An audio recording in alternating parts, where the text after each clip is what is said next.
In this video, I am going to talk about being able to crack cat by guesswork. Surprised? गेसवर्क से कैसे crack कर सकते हैं?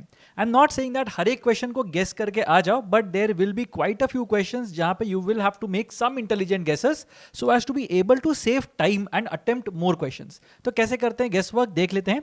पहले तो 6 कैटेगरीज के अंदर I have divided this guesswork pattern, so last तक देखना है इसको.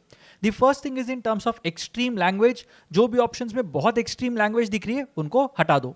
The second thing is the options being too specific. अब ये दोनों जो टाइप्स हैं वो वर्बल एबिलिटी के लिए ज्यादा अच्छे से काम करेंगे, इवन रीडिंग कॉम्प्रिहेंशन के लिए ज्यादा अच्छे से काम करेंगे.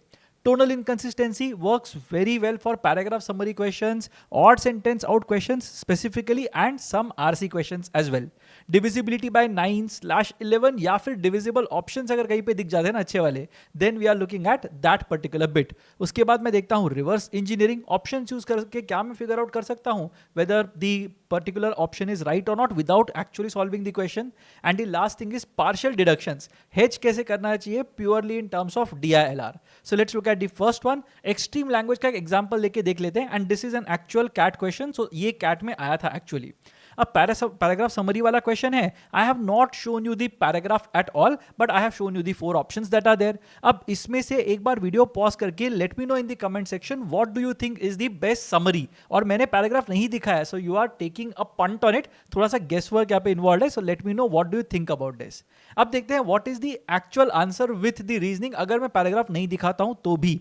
If you look at the first statement that we have here, everyone agrees that people ought to aid others. अब ये everyone agrees कैसे आ गया? everyone कैसे बोल दिया मैंने? right? The only debate is whether to have a law on it. क्या only और everyone ये generic terms में बोल सकता हूँ? Have I interviewed each and every person in this world? नहीं कर सकता मैं. So this is not something that the paragraph will try to tell you.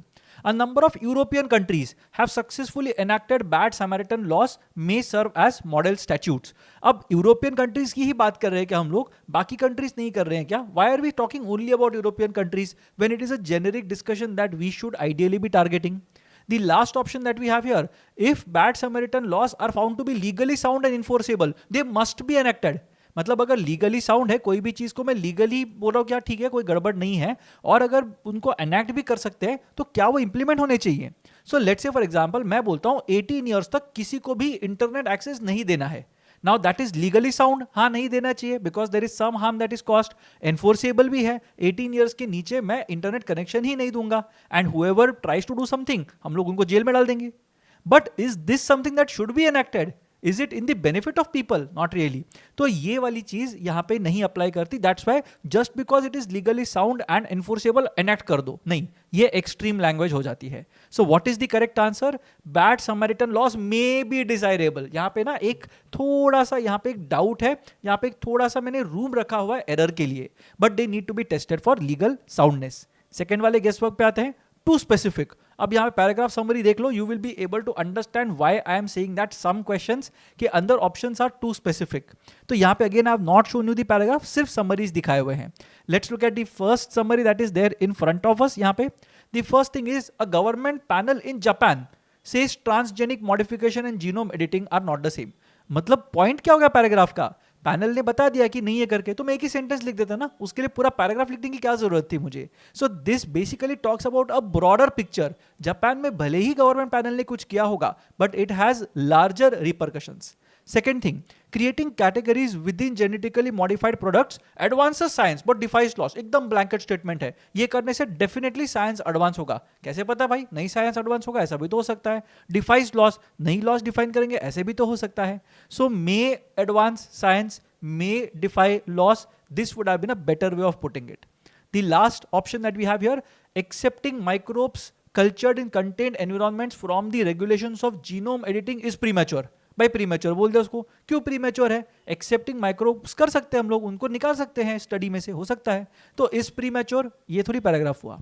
Last option if you look at it, might be risk prone. exempting from regulations is not desirable. Not desirable is not, should not be done, ऐसे नहीं बोल रहे हैं. is not desirable, तो आराम से उसको land कर रहे हैं. as this procedure might be risk prone. so this is basically the answer and these are also actual answers to the questions that we just discussed. so यहाँ पे एक बहुत subtlety के साथ समझ में आ सकता है कि issue क्या होगा. Third thing, tonal inconsistency. अब इसमें मेरे को ऑड सेंटेंस आउट ढूंढ के निकालना है, एंड यहाँ पे you will see that you are expected to also put them in a logical manner, but उसकी जरूरत नहीं है, मुझे सिर्फ ऑड सेंटेंस निकालना है. Let's look at all the options and what they are trying to tell us. First option अगर देखते हैं, as India looks to increase the number of cities, आगे देख रहे हैं हम लोग. इन पोटेंशियल नेचुरल डिजास्टर्स, आगे की बात हम कर रहे हैं, अभी तक हुआ नहीं है बट आगे की बात कर रहे हैं. Second option, hasn't been visited by a natural calamity yet, अभी तक नहीं हुआ है बट आगे हमको ध्यान में रखना पड़ेगा इन चीजों को. So that is basically what are talking, this is forward thinking.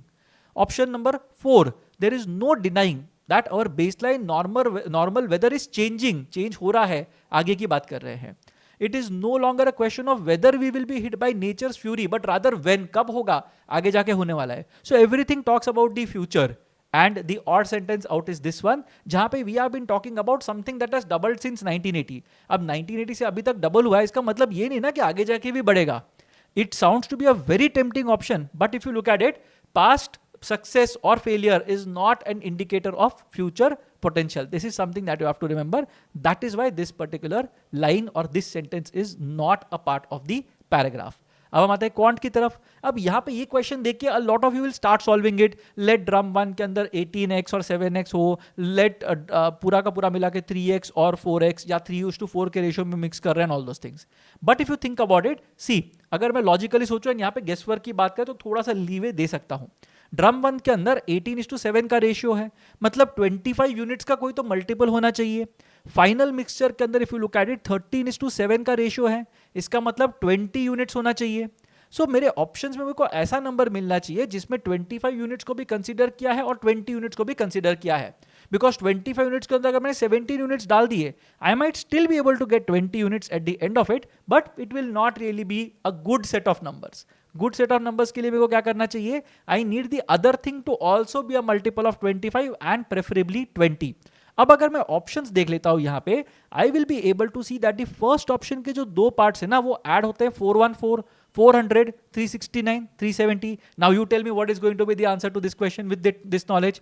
अगर मैं बिना सोचे भी इसको मार्क करूं ना, मैं इसको 400 मार्क करके आ जाऊंगा, because it is a multiple of 25 which are the components of drum 1. It is also a multiple of 20 which are the components of the final mixture. तो 25 यहाँ पे है, 20 यहाँ पे है, तो ये भी तो 25 या 20 का मल्टीपल होगा, तो अपनी लाइफ इजी बन जाएगी. That is the way in which you can think about it. The answer is of course option B in this case. The official answer was also option B. Next देख लेते हैं reverse engineering. अब यहाँ पे बहुत सारी story बताई गई है. A shop wants to sell a certain quantity of grains and data, बहुत सारी चीजें दी हुई है. Some of you will apply that backward logic and try to figure out कि 0 से 3 करेंगे, 3 से 6 करेंगे and so on and so forth. But you can also use the options here and figure it out. So you can start with 18. Let's say for example 18 से वो शुरू करता है. 18 का हाफ बेच दिया मतलब 9 बचा. 9 में से 3 निकाल दिया मतलब 6 बचा. 6 में से हाफ बेच दिया मतलब 3 बचा. 3 वापस दे दिए तो खत्म हो गया. सो तीसरे इंसान को कैसे मिलेगा? So definitely my answer can't be 18. अगर मैं 36 की बात करूं, 36 का हाफ 18 चला गया, 3 और चले गए, 15 kg बचे. 15 का हाफ तो मैं दे नहीं सकता, 7.5, सो that is not the answer. 50 की बात अगर करेंगे, हाफ 25 प्लस 3 मोर 22 बचा. अब 22 भी ऑफ कोर्स मैं वापस हाफ से डिवाइड करके अगर 3 निकाल दूं 8 बचेगा, 4 निकाल दूं तो 1 बचेगा. That is also not my answer. 42 is basically the one that remains, that has to be my answer because पहले 3 मेरे आंसर्स नहीं है. And that is why the correct answer to this question is also 42. 42 by 2 करेंगे 21 दे देंगे. 21 बचेगा, उसमें से और 3 kg दे दिया, 18 बचे. 18 में से आधा दे दिया, 9 kg बचे. 9 में से 3 kg दे दिए, 6 kg बचे. उसका आधा is 3 and 3 more will lead to no grains being left. So that is basically reverse engineering. Partial deductions is a very powerful technique. अगर मैं इसको डीएलआर में सही से अप्लाई करता हूं तो डीएलआर के अंदर typically you will see that there are going to be 2 cases that are possible और 2 क्वेश्चंस होंगे लेट्स से टीटा वाले.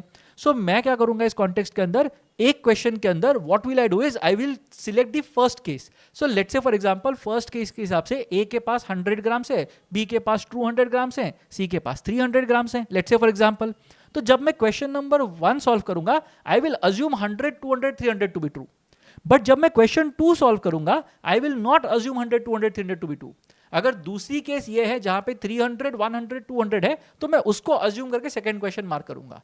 ऐसे मैं क्यों करूंगा? Because I am definitely going to get 1 out of the 2 answers correct. और मुझे +3 डेफिनेटली मिलने वाले हैं इन दिस कॉन्टेक्स्ट. बट अगर मैं दोनों एक ही चीज मार्क करता, there might have been a +6 और a 0 kind of a scenario. DILR के अंदर जहां पे every mark matters, I would not want to take risks randomly. I will want to do it in such a manner that it guarantees me 3 marks even without putting in effort. So that is what I will go for in a conservative test. अगर मेरे को लग रहा है बहुत aggressive होने की जरूरत है, I will go for the same case, but वो बहुत ही कम situations में होगा. I will try to hedge my bets and make sure that I am getting one correct, one wrong, even without putting in effort. And these are the 6 techniques that I would recommend you if you are going for guesswork. Do let me know in the comment section if you have used one or many of these techniques and how it has turned out for you. And I'll see you again in the next video.